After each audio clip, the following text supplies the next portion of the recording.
World Cup në RTK Radio. Të nderuar dëgjues, ju përshëndesim drejt për së drejti nga studio e RTK Radios me një emision tjetër të rikushtuar kampionatit botëror të futbollit, i cili po mbahet në Shtetet e Bashkuara të Amerikës, Kanada dhe Meksik. Do të jemi bashk deri pak para orës 14 me të ftuarit tanë, me të cilët do të diskutojmë gjerë dhe gjatë për rrjedhën e kampionatit botëror të futbollit, ngjarjes më të madhe të futbollit, pra Kupës së Botës, dhe në të njëjtën kohë fazën e eliminimit direkt që ka nisur me sfidën ndërmjet Afrikës së Jugut dhe Kanadas, e cila në të vërtetë në frymën e fundit ka arritur që të marrë një fitore dhe kështu ka kaluar më tutje. Në krahantin të djathtë kam futbollistin e Gjilanit, bëhet fjalë për Armend Thashin, të cilin e kemi sërish në studion e Radio Kosovës, nga se ka qenë edhe më herët, e me të cilin faktikisht do të bisedojmë aty ku edhe e kemi lënë, nga se kemi diskutuar gjatë fazës së grupeve me Armendin dhe pothuajse disa prej parashikimeve veç kanë dalë, nga se Armendin ndër të tjera ka thënë që ndeshjet më të forta do t'i kemi pikërisht në fazën e eliminimit direkt. Faleminderit shumë Armend. Faleminderit për ftesën. E në krahun tim të majt kam dikur një koleg me të cilin kemi bashkëpunuar shumë gjatë, sa ka qenë pjesë e gazetarisë, tani më zëdhënësi i Komitetit Olimpik të Kosovës, i nderuari dhe i respektuari Kushtrem Krasniqi, që na ka nderuar me prezencën e tij. Faleminderit shumë Kushtrem. Faleminderit edhe ty, po prapo bashkëpunojmë. E vërtet, Është ndarë ky bashkëpunim. Veç e kemi përforcuar atë bashkëpunimin. Faktikisht do të jemi bashkë dhe do të nisim pas pak me një diskutimin, për ndryshe unë jam Fatos Prenishi, kam në pjesën tjetër të studios një numër të madh të kolegove të cilët po përkujdesen për realizimin e emisionit special, kuptohet, kushtuar kampionatit botëror të futbollit, duke nisur nga Ilhami Yusufi, Kreshniqi Arkaxhiu, për të mos harruar Blerim Byçmetin, më pastaj kolegët tanë nga redaksia e sportit, Edmond Thaçi, Lemzi Mustafasi dhe producenti jon Faruk Bajrami, më falni. Do ta nisim me Armendin për të biseduar pak për këtë ëndrrën e madhe, të cilën po vazhdon ta ketë Kanadaja, e cila së fundi në ndeshjen e parë të fazës së eliminimit direkt arriti që në çastet e fundit ta mposhtë Afrikën e Jugut minimalisht për 1-0. Si e ke parë këtë ndeshje, Armend? Po besoj të gjitha që ishte një ndeshje shumë e fortë, ndeshje paroste, sepse kemi mrinë atë fazën që çdo gabim që e bën është, me thonë, një dënim edhe të largon nga gara. Edhe e një ndeshje që ishte shumë taktike, nuk asnjëra prej skuadrave nuk është se tentonte që të krijonte diçka të madhe edhe për me fitu ndeshjen. Ndoshta ai goli që shënoi Kanada nuk ishte edhe rast, ishte, me thonë, i dol topi aty lojtarit para zonës, goditi dhe shënoi golin edhe fitu ndeshjen. Edhe pse Afrika mendoj që ishte bënte shumë në asa po në loj, ishte diçka më kërkuese se Kanada, mirë po futbolli ka këtu, është garë që në fazë që eliminuesh me një gabim apo një mos përshëndrim, edhe ajo edhe ndodhi në rast gjysmërosti, me thonë vetëm që pat Kanada arriti me shënua dhe e fitoi ndeshjen. Kanada luftoi deri në fund, dha gjithçka, në fazën defanzive ishin shumë kompakt, shumë fort, edhe e kaloi tash me merit pa merit, e shënoi një gol, e kaloi edhe normal që me merit e ka kalu këtë fazë. Absolutisht po, për ndryshe do të kthehemi edhe për pak kundërshtarit të mundshëm të Kanadas në fazën e ardhshme. Për ndryshe kushtrem mediat, sidomos ku në qendër të vëmendjes ka qenë Kanadaja, njëra prej 3 shteteve organizatore, kishin në përbërje një titull, Kanadaja vazhdon ëndrrën në Kupën e Botës. E ke pritur se njëra nga 3 shtetet organizatore të vazhdoj tutje në këtë fazë ku faktikisht janë kualifikuar ekipet të cilat realisht kanë treguar më tepër forcë dhe stabilitet. Por është hera parë në histori që Kanada e ka lënë fazën e grupeve. Por jo vetëm Kanada, por edhe ekipi i gjerë, edhe kombëtarët tjera do të thyejnë rekorde në këtë kampionat botëror, për shkak se ju është dhënë mundësi nga FIFA që nga 48 kombëtarë pjesëmarrëse, që po ndodh për herë të parë, 32 prej tyre ta kalojnë fazën e grupeve. Pra është një risi, cilën nuk kemi mësuar më herët ta shohim, sepse më herët kanë qenë 32 dhe janë kualifikuar vetëm 16. Dhe kjo ka mundësuar edhe Kanadës për edhe shteteve tjera që ta kenë më lehtë të kalojnë. Kanada realisht e ka merituar të jetë këtu ku është, jo pse erdhi nga vendi i dytë, por me lojra që ka bërë, ndoshta ka merituar një barazim me Zvicrën në ndeshjen përballë për vendin e parë. Ndërsa sa përket ndeshjes së mbrëmshme me Afrikën e Jugut, unë jam befasuar nga Afrika e Jugut që ka kaluar grupin sepse kanë pritur që vendin e saj ta zë Korea e Jugut. Po. Vërtet koreanët kanë pritur që mund të shkojnë edhe shumë më lart, por ja që ndodhi befasia dhe Afrika e mundi pikërisht Korenë dhe u kualifikua nga pozita e dytë. Vërtet është një kampionat botëror ku do të thyen shumë rekorde të ndryshme, një mundësi e mirë edhe për kombëtarët e vogla dhe jo vetëm Kanada, por nëse jo Kanada mendoj shumë që njëra prej Amerikës ose Meksik do të shkojnë në çerkfinale patjetër, nëse jo 2 prej 3 mikpritësve të botrorit, por 2 poste po nëse jo ndonjëra prej tyre edhe në gjysmëfinale, varësisht edhe prej kundërshtarit që do të kenë në ndeshjet e ardhshme, por pse jo të mos shkojë një Amerikë ose një Meksik edhe në gjysmëfinale.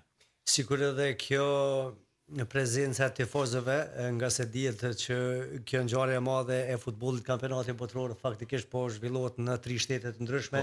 Edhe pse mbrëm Kanada nuk është luajtur ndeshja në Kanadë, është luajtur në Amerikë. Po. Për fatin e keq të Kanadës, por kjo nuk do të thotë që ndeshjet e radhës nuk mund t'i bëjnë ndonjë të luajë si vendas. E që luan rol jashtëzakonisht shumë. Natyrisht. Armend, kundërshtari i ardhshëm i mundshëm i Kanadas që e ka eliminuar në fazën e eliminimit direkt ditën e djeshme Afrikën e Jugut, të cilën në poshtë për 1-0 do të jetë fituesi i ndeshjes së nesërme që zhvillohet në 3 të mëngjesit ndërmjet Holandës dhe Marokut, 2 kombëtare që realisht duhet të pranojmë kanë treguar lojra të forta kundër kundërshtarëve të fortë. Po cilat do të kalon edhe Holanda dhe Maroku, mendoj që janë shumë ma kualitet se sa kundërshtarët që pat Afrikën e Jugut, për shkak se Maroku e dim që luajtin finalet kupës të Afrikës, edhe në fazën e grupeve tash kampionatin botror ka qenë shumë skuadër e fortë, kalu me Brazilin, ka merituar me fitu, edhe ndeshje tjera ka bërë paraqitje shumë të forta. Edhe është kundërshtar që në përbërës saj ka shumë emra që luajnë top klube në Europë. Ndërsa se përket Holandës, edhe Holanda është, me thonë është prej atyre top kombëtarëve që është skuadër shumë cilësore, ka bërë paraqitje shumë të mira edhe në kualifikime edhe tash në fazën e grupeve dhe normal që është favorit, cilat do të kalon është favorit kundër Kanadës. Mirë po tash përshohim që do mos të 10-15 vitet e fundit në futboll janë zvoglu në maksimum diferenca mes skuadrave, mes ekipeve. Edhe në fazë që nuk mundesh që me thonë kime dominu gjithsesi kundërshtarin edhe do ta kalosh sigurt, let. Është fazë që me një gabim të vetëm, me një mos përshëndrim dur të skuadrës mund diskualifikosh edhe të vazhdosh të shkosh shtëpi. Mirë po janë favorit cilat do të kaloj ose Holanda ose Maroko kundër Kanadës. Absolutisht po, nga se që të dyja si holandezët po ashtu edhe marokenët janë ata të cilët treguan dhe dëshmuan potencialin të cilin e Bile kanë. holandez ai njëri që i parashikon e ka parashikuar që Holanda do të jetë kampion bote, po vështirë. E kemi pas edhe një prej tifozëve të flaktë të Holandës, veç fjalë për avokatin Azdren Hoxha, i cili ndër të tjera faktikisht beson edhe ai shumë që holandezët do shkojnë deri në finale dhe do të mund të triumfojnë në këtë ngjarje të madhe, por megjithatë deri atje rruga është shumë e gjatë kur kemi parasysh faktin se ka edhe tjera ekipe të cilat potencialisht janë pretendente për ta fituar titullin e kampionit. Me kushtrimin faktikisht do të flas pakës më vonë edhe për Argjentinën, nga se është një fans kështu i flakt i Argjentinës, duhet ta pranojmë, por është as i tifozi kështu me këmbë në tokë, edhe kjo më ka bërë përshtypje. Të flasim kushtrim pak për 2 ndeshjet të cilat do të zhvillohen sot, e që i takojnë fazës së eliminimit direkt, Brazili dhe Japonia në orën 19, një ballafaqim jashtëzakonisht i paqartë, po mendoj potencialisht shumë i fortë në mes brazilianëve dhe japonezëve që në fazën e grupeve realisht e treguan atë edhe se çfarë posedojnë. Do të jetë vërtet interesant se si brazilianët do të qasin shpejtësisë e japonezëve. Do të jetë një ndeshje ku mund ndodhë befasia shumë lehtë. Është vështirë paraqitjesh nëse Brazili e ka Viniciusin, Japonia e ka 11 të tillë të shpejtë që edhe nuk e di sa do t'ja del Viniciusi që të deportojnë në zonë përballë gjithë atyre japonezëve. Prandaj do të jetë vërtet ndeshje interesante, do doja që një takim të tillë tash jena çerkfinale ose gjysmëfinale, jo kaq herët, duke parë si Brazilin ose si Japoninë duke eliminuar kaq herët. Vërtet është një përballje interesante, kurse në anën tjetër takimi prej orës 23 Gjermani Paraguay natyrisht është favorite edhe këtu Gjermani si që është favorite Brazili përballë Japonisë, por do të jetë interesant se nuk do ta ketë lehtë Brazili. Kurse Gjermania mendoj se ka më lehtë dhe besoj që do ta tregoj fuqinë e saj, të cilën nuk është se tregoi shumë në fazën e grupeve hiç ndeshjen e parë, mos në ndeshjen e dytë dhe tretë nuk ishte ajo Gjermania e vërtet. Prandaj e ka momentin real që nëse do të shkoj paktën deri në gjysmëfinale se finale ta tregoj veten ndaj Paraguayt. Një super përballje sonte prej orës 19 Brazili-Japonia sipas kushtrimit. Befasia mund të ndodhë me japonezët të cilët janë të shpejt, e bëjnë diferencën, shumë shpejt e kalojnë topin nga mbrojtja në mesfushë, më pastaj për ta vijuar edhe tek faza sulmuese, gjë e cila do të mund të shkaktojë pikërisht brazilianëve shumë probleme nga se ballafaqohen dy ekipe me lojtar të shpejt e ku gjithçka mund të ndodhë. Unë që se Japonin nështë skodra e vetme që kushtrimi e tha Brazilia ka një Vinicius, Franca ka një Mbappé ose dallojnë nga shpejtësia, mirë po Japonia i ka 10 tillë që nuk është se njëri është shumë i shpejt, po të gjithë mbojnë ritmin, janë skodra shumë e përgatitur që Brazilia mujna me thonë favorit letër, mirë po në fush mendoj që do të jetë shumë një përballje e vështirë. Një skodër si Japonia që edhe në fazën e grupeve ka bën ndeshje shumë të mira që me Holandën nuk shembull ka merituar me fitu, ka mbetë 2-2 mirë po Messi që ka treguar fushë dosh me fitu ndeshjen. E tash ndeshja kundër Brazilit është ndeshje shumë e vështirë. Brazili do ta ketë shumë vështirë për me kalu Japoninë për shkak se është skuadër shumë kompakte, shumë homogjene mes vete dhe do ta ketë shumë vështirë. Ndërsa Gjermania mendoj që është favorit kundër Paraguayt, edhe pse diferenca tash futbolli janë shumë të vogla, mirë po është skuadër favorite dhe nëse mendon apo dëshiron me kalu deri me shku gjysmëfinale apo çerek-finale, mendoj që një skuadër, një kundërshtar si Paraguay do të me kalu për shkak se tash vijnë vetëm duke u vërtetuar kundërshtarët. Ndoshta më të lehtë se Paraguay nuk do të ketë asnjë deri në fund. Brazili-Japonia, fituesi i këtij çifti në fazën e ardhshme do të ballafaqohet me fituesin e duelit të nesërm nga ora 19 bregu i Fildesh Norvegjia, e më pastaj skuadra fituese nga sfida ndërmjet Gjermanisë dhe Paraguayt, po ashtu do të ballafaqohet me ekipin fitues nga sfida e nesërme që nis në orën 23 ndërmjet Francës dhe Suedisë. Tashmë, siç e tha Armendi Kushtrim, jemi në një fazë të eliminimit direkt ku gabimet më të vogla do të mund t'i kushtojnë njërës apo kombëtarës tjetër. Si e shek këtë fazë faktikisht, si do t'a vlerësoje këpret të shkoj tutje nga ato kombëtarët pretendente, gjithnjë duke u bazuar ose të paktën duke u referuar nga ajo se çfarë kanë treguar në këtë kampionat botror. Unë pra besoj që këto kombëtarët e mëdha do ta kalojnë fazën eliminuese të parën, se mund ta quaj kështu, përveç që nuk dihet Holand, Maroko dhe Kroaci, Portugali që janë dy ndeshje ku fituesi vërtet nuk mund të parashikohet, nuk shoh befasit të mëdha në ndeshjet e tjera, kurse kombëtarët që kanë parashikuar edhe në RTK kur isha para 3-4 ditësh është Norvegjia, cilën e shën gjysmëfinale. Natyrisht nuk e ka një rrugë të lehtë, por me përbërjen që ka, me sulmin e frikshëm që ka, unë shumë besoj që Norvegjia do të jetë befasia e kampionatit dhe do ta shënë gjysmëfinale. Kurse sa i përket kombëtarëve tjera, nuk besoj se mund ta mposhtin të paktën momentalisht ndonjë kombëtar të mëdha të ketë befasi siç është Belgjika me Senegalin, sepse Senegali nuk do të nënvlerësohet asesi apo Spanja, Argentina dhe kombëtarë të tjera, po dhe Franca që mbetet njëra prej favoritëve të mëdha. Unë pres që do të ketë ndeshjet e forta do të jenë në çerek-finale dhe gjysmëfinale. Mirë po vetëm befasi nëse mund ta quaj ashtu, se nuk është ndonjë befasi e madhe, por marr parasysh që Norvegjia ka vite të tëra që nuk ka marrë pjesë as në kampionat botror, me ekipin që ka është që mund të shkojë deri në gjysmëfinale. E njëjta edhe për Armendin, nga se tashmë po flasni për një fazë komplet tjetër, ndryshe nga ekipet të cilat mbase në ndeshjet e para të fazës së grupeve nuk është se arritën të marrin maksimumin, e pam një Spanjë që barazoi ndaj një kombëtare që realisht edhe më pastaj shkruajti histori duke kaluar tutje, por të mos harruar edhe ekipet të tjera. Kush ka bindur për Armend Thoqin dhe kush do të mund të shkojë deri tek faza finale? Sipas asaj çfarë ka ndodhur deri më tani? Deri këtë moment, gjithë ndeshjet që janë zhvilluar në fazën e grupeve dhe në këtë fazën e eliminimit direkt, mendoj që me asë që ka të regu në fush favorit kryesor është Franca. Me asë që ka të regu në fush, për shkak se ka dominu kundërshtarët, ka zhvillu futboll shumë bukur, shumë të hapur edhe ka fitu ndeshjet me shumë merit. Me dëshpëru deri tash me dëshpëru, po me zhgënjy me paraqitje deri me tash në këtë fazë mendoj që ka qenë Portugalia, që unë personalisht e kam qenë një prej favoritave kryesor, me emra që kanë brenda në përbërje. Nuk ka zhvillu diçka futboll apo diçka që me thonë ka dominu kundërshtarët, e ka fitu një ndeshje mirë, po asesi nuk është që e ka treguar potencialin e vet. E tash e ka ndeshjen me Kroacinë që është ndeshja me thonë deri tash më e vështirë për gjithë kundërshtarëve që i ka pas.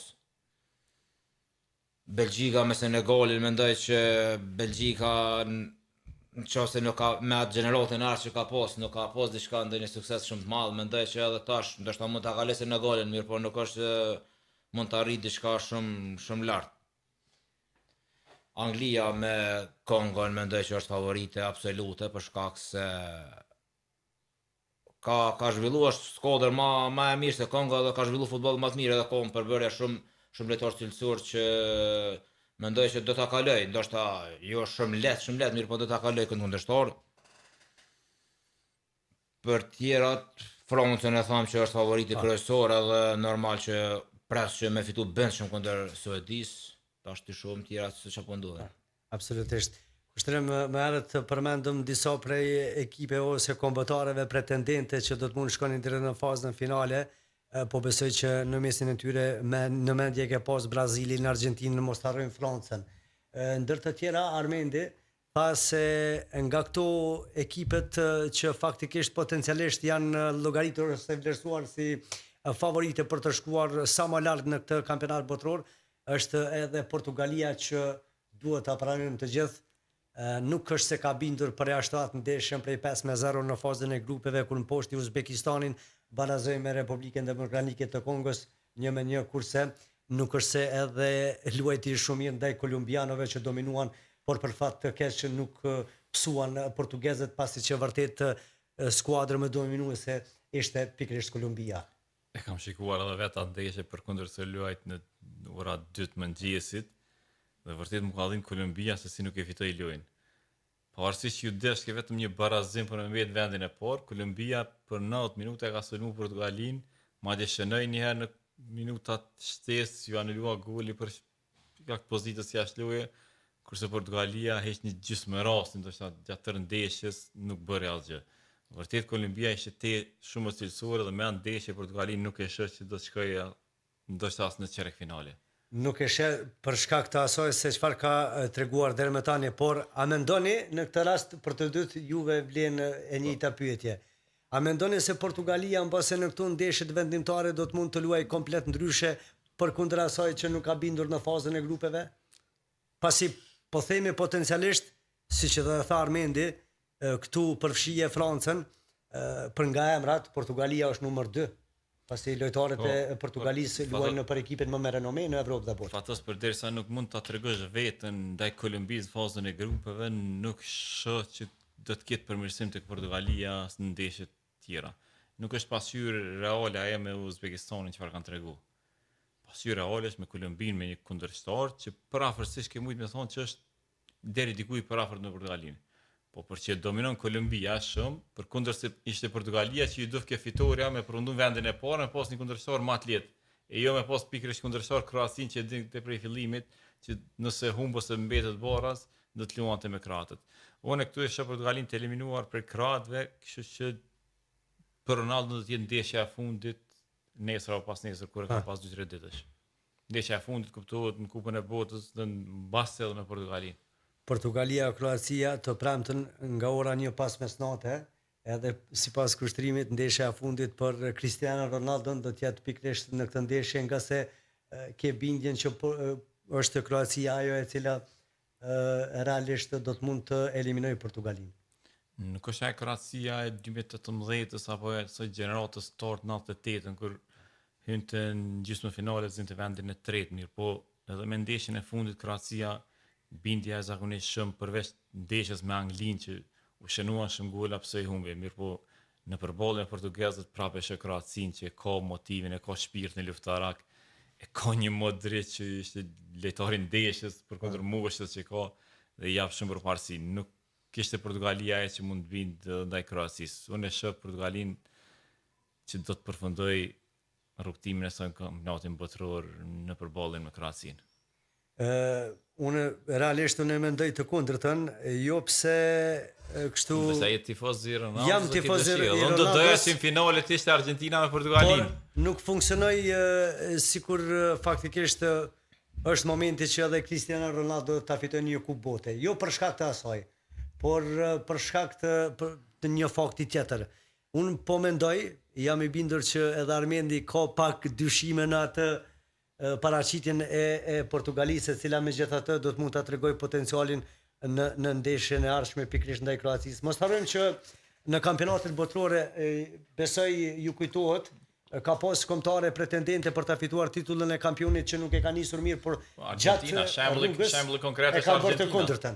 Argentina herën e kaluar. Armand? Kur ndeshjen e parë pastaj fiton gjitha 6 ndeshjet e radhës dhe fiton kampionatin botëror. Shumë herë kanë ndodhur që në fazën e grupeve nuk kanë treguar, por nëse vlen kjo, atëherë mund të themi që Sponja do të bëhet kampione e botës ose Gjermania, që nuk e ka nisur mirë. Po për dallim ajo kur Argentina nuk e ka nisur mirë, Argentina ka kriju, ka pas lojë, ka pas Portugalia problem se 2 ndeshje ka qenë shumë dopt. Me emrat që ka pas ka qenë shumë dopt, edhe shumë skuadra ka qenë shumë poshtë.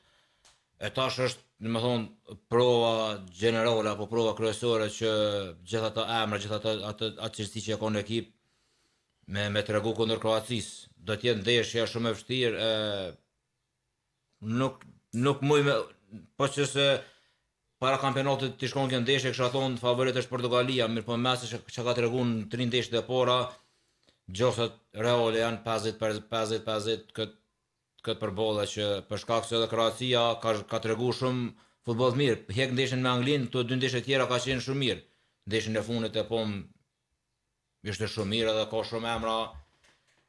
Nashta janë pak në moshë, janë përfundim të karrierës, mirë po janë, më thonë si ekip shumë e fortë, edhe do të jetë një përballje që nuk e di kush mund më thonë që me ato që ai ka po këto 3 ndeshje, cila është më favorit apo jo. Pas nesër, mbase është mirë pak të flasim edhe për këtë ndeshjen që realisht mund të jetë paksa pa qartë prej orës 21 të njëjtën, Spanja-Austria, një Austri që psojnë ndaj Argentinës në fazën e grupeve, ndërsa kemi në anën tjetër Spanjën që megjithatë pas duelit të parë mori veten, kapi gjithçka në kontroll dhe vazhdoi tutje. Nuk shoh paqartësi, vërtet Spanja mendoj se do ta ketë lehtë ndaj Austrisë.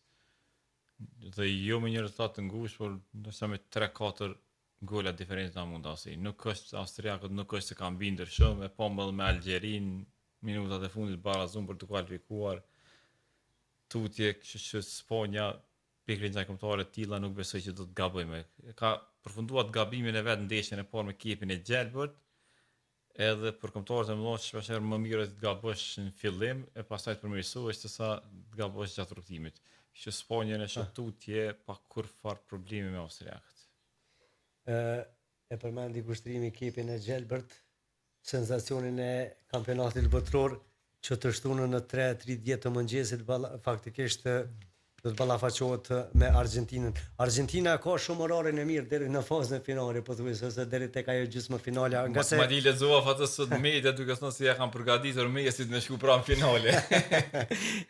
Me shnaja, japëm këtë teori që edhe sezonën para 4 vite, thëshin FIFA, UEFA, mos do më jap Messi trofeo në minutën e 120 për tjere, bën pritjen e karrierës, që tash nështaj FIFA ato nuk e ka, po është nëse ka favorit këtë fazë, do me thonë favorit absolut janë 2 skuadra, Spanja dhe Argentina mendoj që janë favorit absolut për nuk e diskutojnë kualifikimet për në fazën tjetër.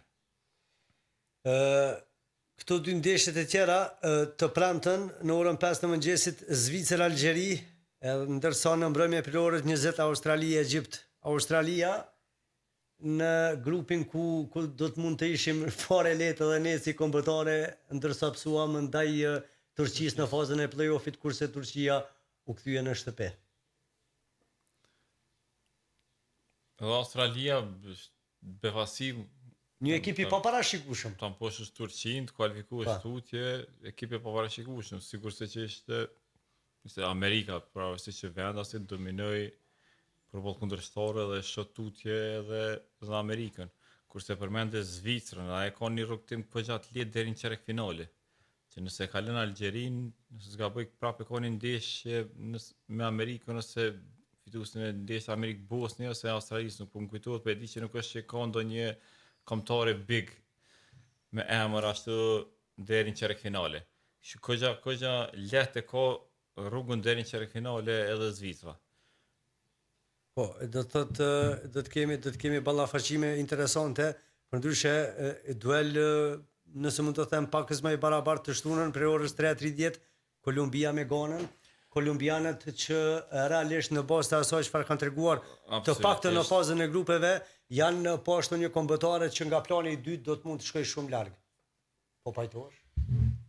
Një skuadër shumë e fortë që luan futboll, domethënë janë e pomë edhe me Portugalinë e dominoi, se mund ta dominosh minutos apo ta dominosh 90 minuta dhe mos lash të krejë asgjë. Portugalia ka e bën vetëm një skuadër shumë e fortë që janë shumë kompakte mes vetit. Tash me Ganën mendoj që është një pjesë, domethënë është favorit në letër me skuadrën e Ganës edhe kjo mendoj që me pak fate se do ta kaloj skuadrën e kombëtarën e Ganës, për shkak se është në momentum në formë janë më të mirë, për shkak se kanë zhvilluar ndeshje shumë më të forta dhe janë më mirë se Gana, dhe besoj që do të kaloj tutje. Pikërisht nëse Kolumbia ka lënë Ganën, Zvicra, Algjerin, po përballë kanë me vetë në tetën e finales. Dhe thotë se njëra prej tyre do të jetë në çerek finale. Po, e ka rrugën edhe disi kështu faktikisht. Kurse për Australinë do të luaj me Argentinën, nëse veç e ka lënë këtë fazë. Fituesi i ndeshjes Australia-Egjipt ballafaqohet me kombëtaren fituese nga ndeshja Argentinë me ekipin e Gjelbër. Po, pikërisht.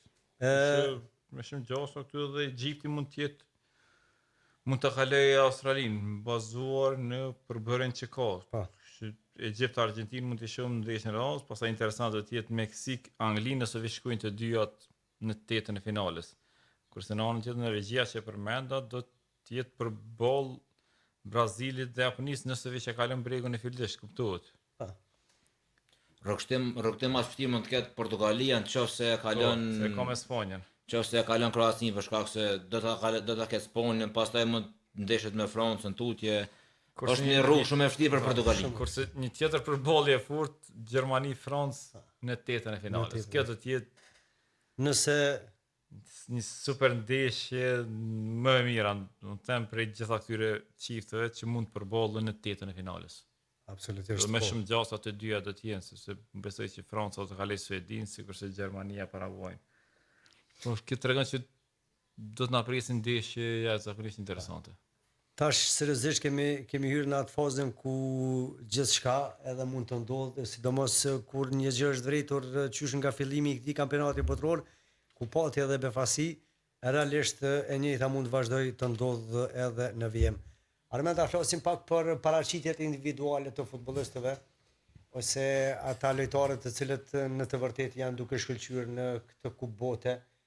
Një Lionel Messi 39 vjeçar i cili është golashënuesi më i mirë në histori të kampionateve botrore, por në të njëjtën kohë edhe realizatori më i mirë edhe i këtij kampionati botror në SBA, Kanada e Meksik me 6 gola deri më tani, ndërsa ka lënë pas futbollist shumë të rinj në moshë se sa ai, pavarësisht përvojës siç janë Vinicius Juniori i Brazilit, Erling Haalandi i Norvegjisë, Kylian Mbappé po ashtu që është në formën jetësore të tij tek Franca, por jo vetëm edhe tek skuadra spanjolle Real Madrid. Po dën FIFA dhe thash Messi. Po jo, është Messi, me thonë, është lojtari më i mirë për mendimin tim gjitha kohëra, për shkak se në këtë moshë është në këtë nivel gola me tregu veten edhe me jap 6 golla në fazën e grupeve, mendoj që nuk është ti folti kur 6 golla edhe të lënë me jap. Messi edhe treshja e Francës që janë treshja e sulmit, mendoj që janë 4 futbollistët më në formë që janë për momentin në këtë kampionat. Dembele, Mbappé edhe Olise edhe Messi.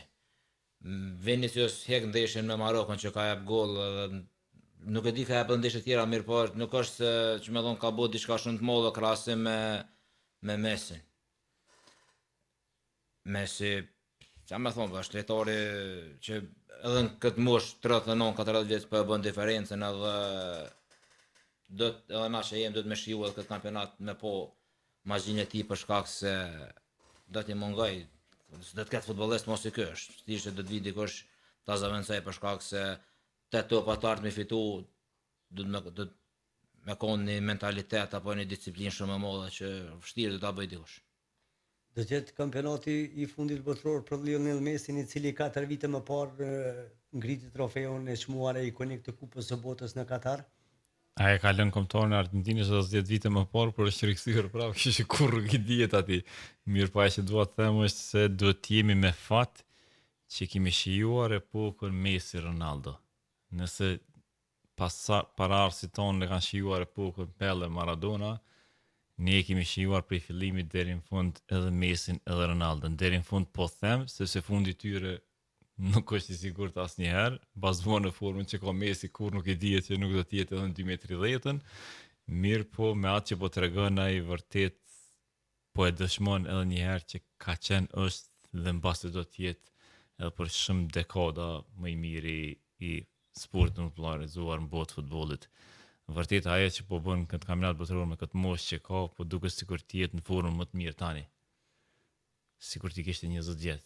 Që nështë 3 gola ndeshjen e parë, 2-2 dhe të hysh nga banka rezervë, dhe që nështë prap goli dhe atë nga gjuat jalirë, se jo nga penaltia, kjo është vërtet e manitshme. Unë uroj që ta shohim sa më gjatë edhe Argentinën këtë botror, por edhe Messin, sepse do të mbahet mend, do të kemi çfarë tregojmë për të. Nëse gjatë jetës time kam por Maradona një ndeshje kundër Greqisë, kampionatin botror 94-ën, për se mbojnë mend botrorët, është ka qenë kënaqësi me po Messin, si me Barcelonën, si me Parisin, si tash me Miamin. Vërtet është kënaqësi. Edhe Ronaldo natyrisht edhe ai ka meritat e veta, do të doja shumë që skenari më i mirë i mundshëm i këtij botrorit të ishte finalja Portugali-Argentinë. Nuk do të kishte skenar më të mirë. Por është shumë e vështirë kjo ndodh, por futbollit kur nuk i dihet. Derisa faktikisht kushtrimi e tha se do të dëshironte që në finale të shite Argentinë dhe Portugalinë edhe një ballafaqim tjetër i fortë, kuptohet, mes dy rivalëve që kanë udhëhequr futbollin për rreth 20 vite, në një anë Argentina si Lionel Messi 8 fituesi topit të ardhë, në anën tjetër portugezi Cristiano Ronaldo 5 fituesi topit të ardhë. Për juve, kush mendoni se do të mund të shkonte në finale duke u nisur nga ajo se çfarë biseduam deri më tani? Po themi thjesht një parashikim, nga se në futboll po e vrejmë që detajt do të mund edhe të vendosin për gjithçka edhe për rezultat edhe për ecërie e për shumë gjëra të tjera. Kush është në rrjedh ato 20 vjet e fundit futboll, nuk besoj që dikush kështon nuk kam qef me po një finale Argentinë, Portugali apo Ronaldo Messi, që do të ishte domethënë kulmi i këtyre dy dekada ndeshja mes këtyre dy legjenda, për shkak se veç rivaliteti mes tyre dyve ka bërë që të zgjatet ka shumë karriera e tyre apo të jenë, që më thonë, në top nivel. Ronaldo është me 5 apo 6 topa të ardhë, Messi është me 8. Domethënë janë 15 vjet që e mbizotrojnë futbollin. Edhe pse nuk e ka mosha mund Messi topin ardh, ka shku te Ronaldo, të 3 vjet e Messi, edhe vështirë do të ketë një dyshë tjetër që do ta rivalizojnë njëri tjetrin kështu. Është vështirë me konë një finale të tillë, mirë, po për futbollin, për neve, mendoj që do të ishte një ndeshje e tash me cilësu e ëndra, ndeshja ma e vështirë apo ma e mirë për me po. Është shumë e vështirë me ndodhë, mirë, po shpresojna për me ndodhë, sepse nuk ka ndeshje ma të mirë apo momentum ma të mirë për këtë dyshe me mbyllë, dhe më thonë, se po thojna që ndoshta kanë me morë pjesën në botrorin tjetër, mirë, po do të jetë shumë e vështirë, sepse janë pyetje 4 vjet. Unë kam thënë që finale më të mirë se herën e kaluar Argentina-Franca nuk ka me pasëm, por vetëm një përballje e tillë në finale do të mund do t'ja kalonte.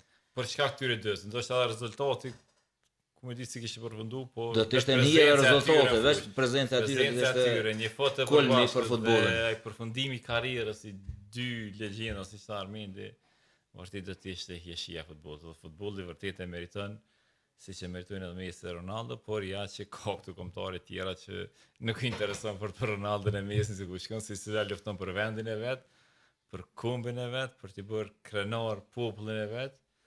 Prandaj behasit janë të mundshme. Unë do doja që të shihja më herët, por duket se është e pamundur tani me qenë se Portugalia mbeti e dyta në grupin e vet. Kështu që vetëm një finale mund t'i përballten me Ka qenë e mundur të fitonte Portugalia, kanë pas mundësi çerek finale me ndesh me vetë, edhe ka qenë shumë më parafort e ndeshje, me shansa më e madhe, mirë po dështoi Portugalia dhe tash do të jetë shumë e vështirë për me po një finale të tillë, mirë po futbollit nuk i dihet kurrë se e ka nisë keq Portugalia, mirë po mundohet tash rikthehet edhe e fiton ndeshjet, mirë po do ta ketë një rrugë shumë të vështirë. Unë e shoh Francën deri në finale shumë lart me shkon finale me atë që ka treguar dhe Argentina mendoj se si ekip që janë shumë të fortë mes vete, luftojnë gjithë, po luftojnë për Messi po jap golla, po fiton ndeshjet edhe Argentina në shoh shumë lart. Kretë për fund me që Zvicra të premten prej orës 5 të mëngjesit në fazën e eliminimit direkt ballafaqohet me Algjerin, pjesë e Zvicrës është edhe shqiptari me nënshtësi zvicrane Granit Xhaka, për të cilin së fundi madje është Chelsea që ka ofruar 8 milion euro, shumë të cilën fillimisht e ka, nëse mund të themi kështu, nuk e ka pranuar Sunderlandi që pret ketë më tepër ngritje të çmimit jo sa edhe ofroi në fillim. Si e keni pritur një transferim të mundshëm të Granit Xhakës në këtë moshë 33-34 vjeçar tek një skuadër shumë e madhe që ka fituar pothuajse të gjithë trofejtë e mundshëm përsa të kongarave evropiane, por edhe Premier Ligës, pra tek Chelsea. Edhe Graniti si ajo vena sa më e vjetër as më e mirë. Edhe ky sa më i moshuar as më i mirë.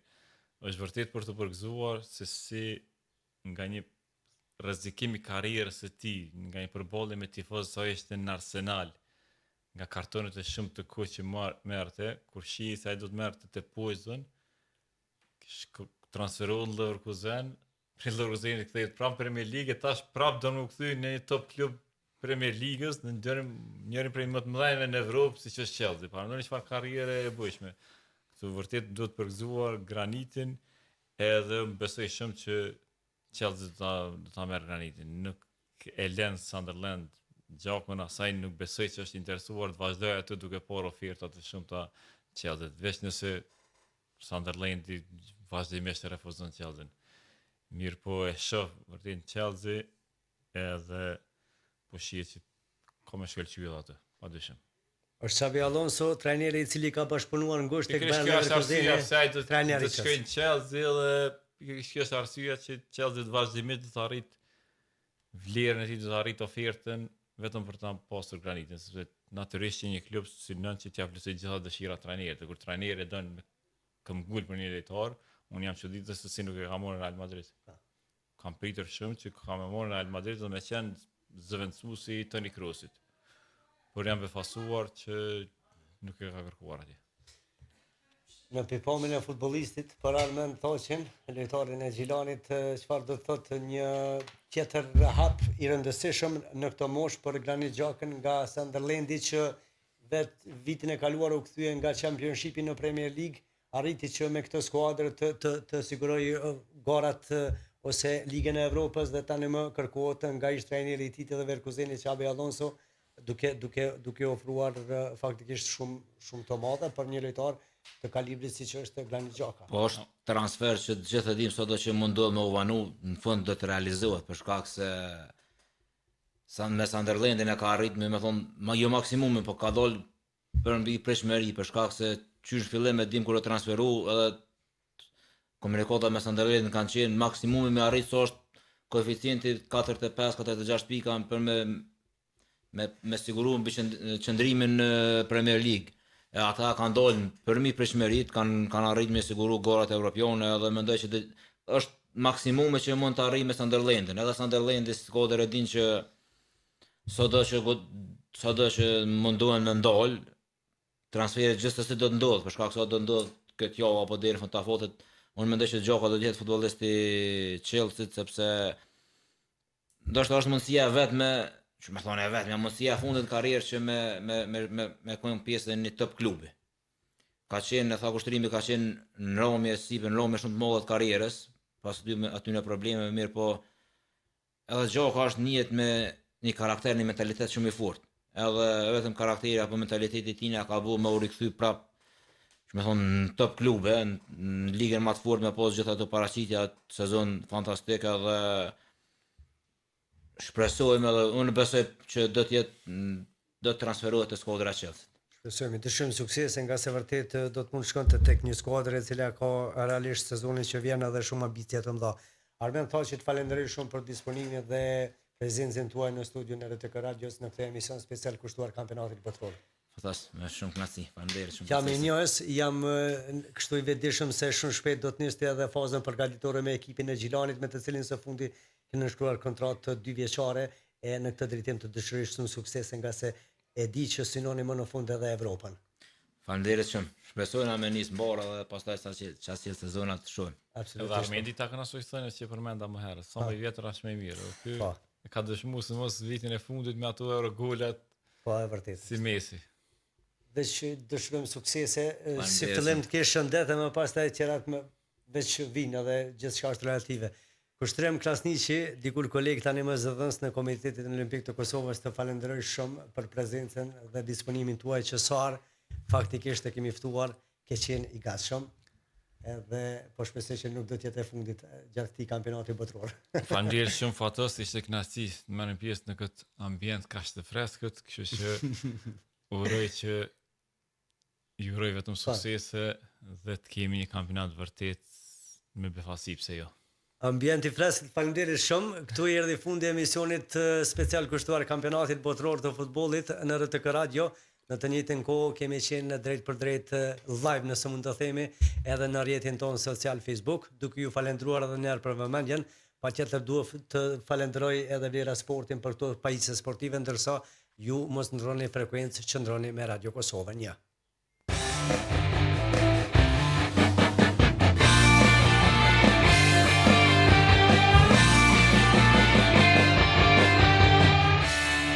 World Cup na RTK Radio.